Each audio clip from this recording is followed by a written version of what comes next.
morning, folks, and welcome back to Organic Hillbilly. Today we're going to talk about organic gardening. It's springtime here in Michigan. Well, almost. We're a couple of weeks away, but it's time to start planting the garden for this season. So it's 2026. I've been doing this for many years. I don't remember when I first started, but it's got to be at least 15 years now. But about 5 years ago, I started getting really serious about organic gardening. And I wanted to share with you some of the things that I've learned. That's kind of the mission of this project, Organic Hillbilly, is helping folks to understand all the things that are necessary to get into organic gardening and what it means. So today I'm going to talk about some of the tools I use, and most importantly is some of the preparation. There's a little bit of preparation involved in getting an organic garden ready for a season, and today I'm going to kind of walk you through some of that stuff. So the first thing we're going to talk about is the layout of your garden. So I'm going to turn the camera around. I'm going to show you guys my last year's garden and some of the things that I did, and I'll post some pictures of it. I don't have a whole lot of video. There's a few, and maybe I'll bring in a couple of clips from the video of last year's garden so you can kind of see what it looks like.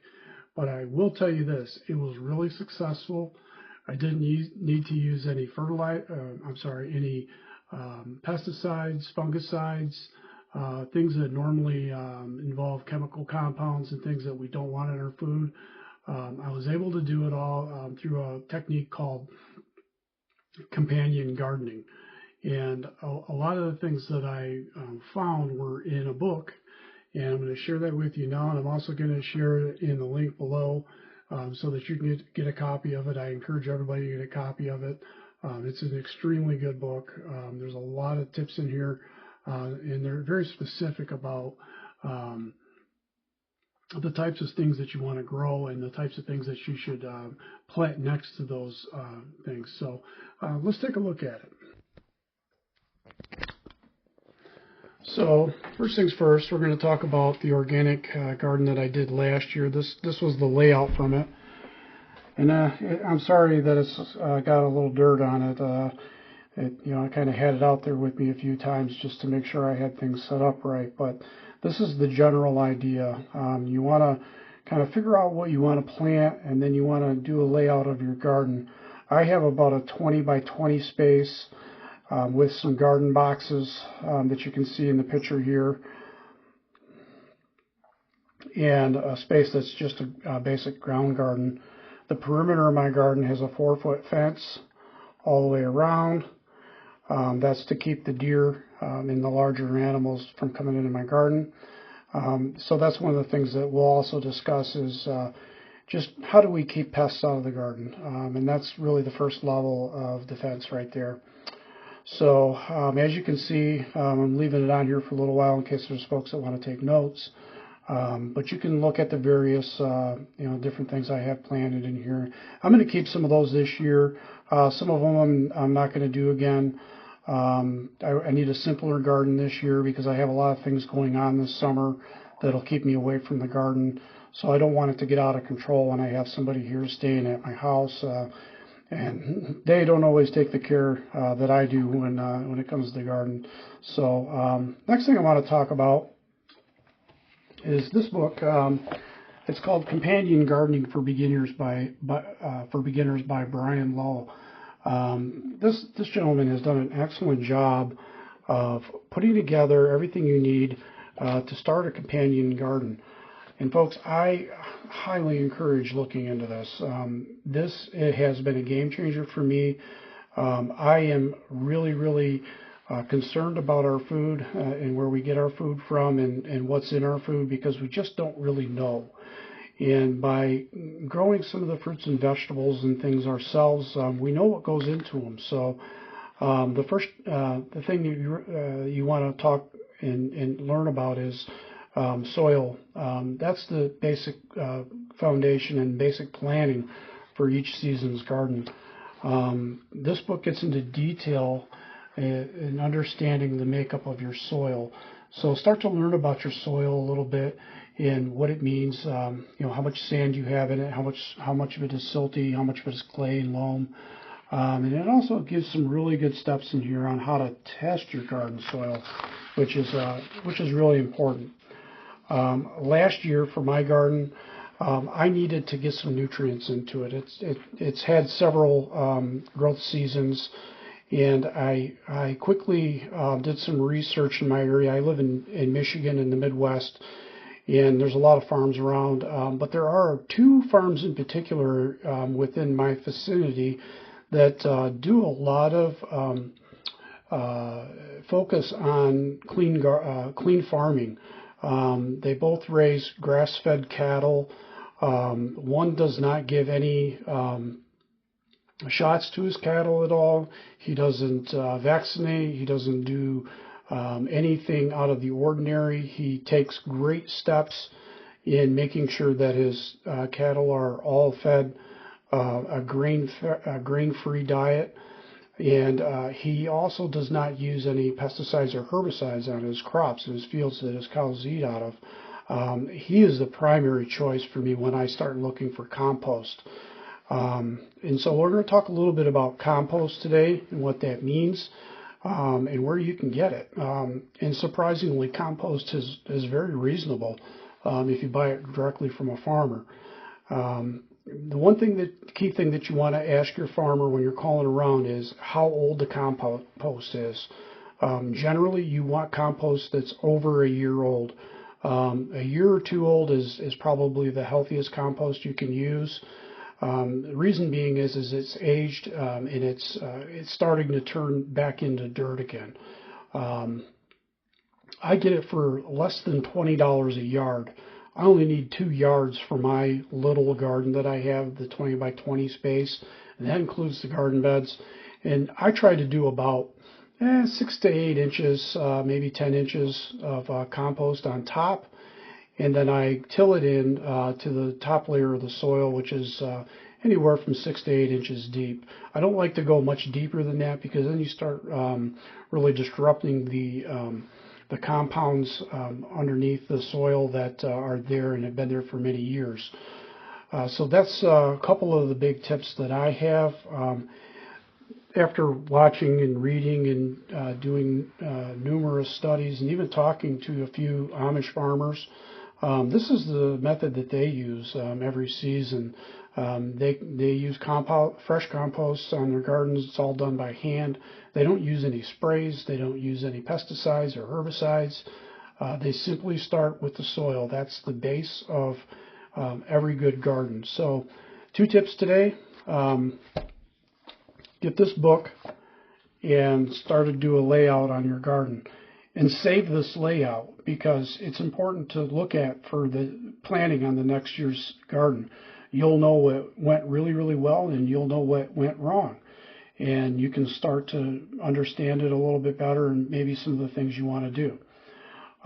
So for my garden in particular, one of the things that I have are a lot of pests where I live.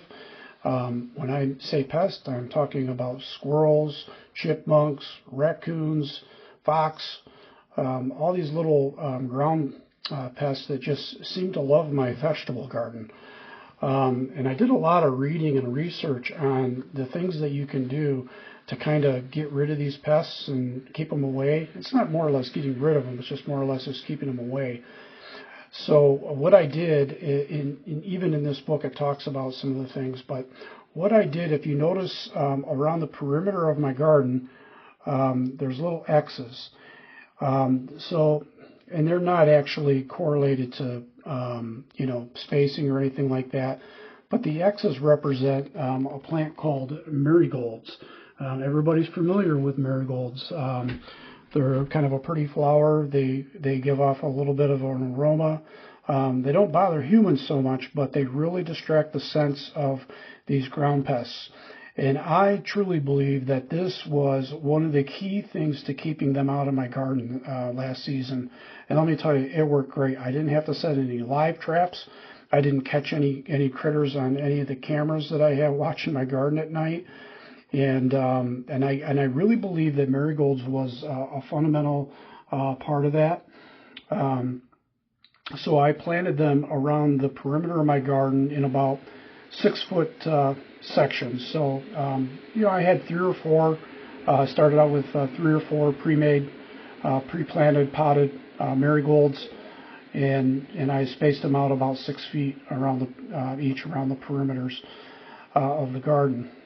It worked well, and I also planted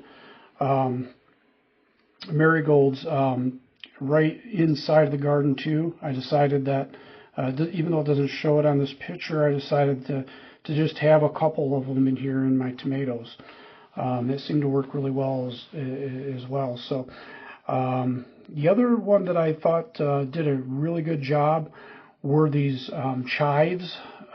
Chives also give off an aroma and can drive these pests away. It confuses their smell, and they just a lot of them just don't like it. So throughout my garden, I did plant little patches of chives. I use garlic chives, and that seemed to work really well too. So you'll see, as it's labeled in here, what they are and what they correlate to. A couple of the other complementary plants, and we'll just talk about tomatoes really quick because it seems like everybody likes to do tomatoes. I also put in a radish, and I also put in some basil, and I also put in some garlic, just in these tomato planter boxes that I have.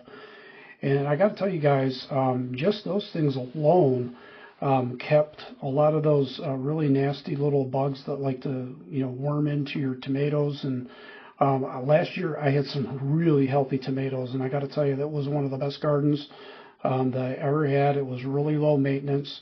I did have to do the normal pruning and stuff like that, but from a predator standpoint, from a insect standpoint, I didn't have any problems. So I can say that it worked really, really well. And this year, I'm going to lay things out a little bit different. I want to get some more strawberries, so I've pulled out some of this stuff in here. I'm going to focus mostly on strawberries. I might keep a borage and probably keep my rhubarb, because that's already starting to come back. And that's going to be it for my strawberries. I really like strawberries, and my patio's right here, so I can just walk right out to my garden and grab a few fresh strawberries for breakfast in the morning and wash them off. And I can tell you, I had strawberries almost all season coming out of this patch, so it worked out really, really well. But we'll get into some more of that later. You can see there's an herb garden in here as well. And the last thing I want to tell you is last year was the first year that I planted potatoes. I decided to put my potatoes in this area. I know the layout here doesn't show up too well, but I remember doing that because I have this little layout now, and you can see here that was actually a pea. But I decided to make this area basically all potatoes. And I started with only 3 seed potatoes. And I got to tell you, I got about, I would say, 20 pounds of potatoes out of that patch. And this year I plan to expand it because I really like those potatoes. You can preserve them pretty easily, and they can last you a long time if you do it right. And we'll have some videos about that too, about how to, can some of this stuff and have it throughout the winter time. But this is it. This is kind of the basic layout for the gardening season. And I hope that you enjoy these little sessions. And if there's any questions, leave your comments below. I'd love to, engage with you and maybe help answer some of the tough questions you have. But I wanted to share these with you today, and have a great day, and I hope that everybody's, that's interested in this stuff is doing it for their health, because, I've had a lot of health problems, and, changing my diet and my lifestyle with food alone has made a dramatic turnaround in my health, and that's why I'm dedicated to this. And, I can tell you, over the last 5 years, I weighed as much as 280 pounds, and I had some liver problems, which translated in some really serious skin issues. And ever since I started going down the organic route and seeing a fundamental doctor in getting those things underlined, I've been able to lose a tremendous amount of weight. I'm down to 225 now. I'm still trying to get a little bit lower, but my liver counts are down, my cholesterol is down. I don't take any prescription medicine anymore.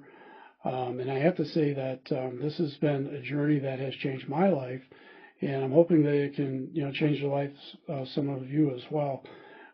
So again, if you have any questions, let me know. Leave something in the comments, and let me know what you'd like to see next. What's on your mind and what's concerning you for your season.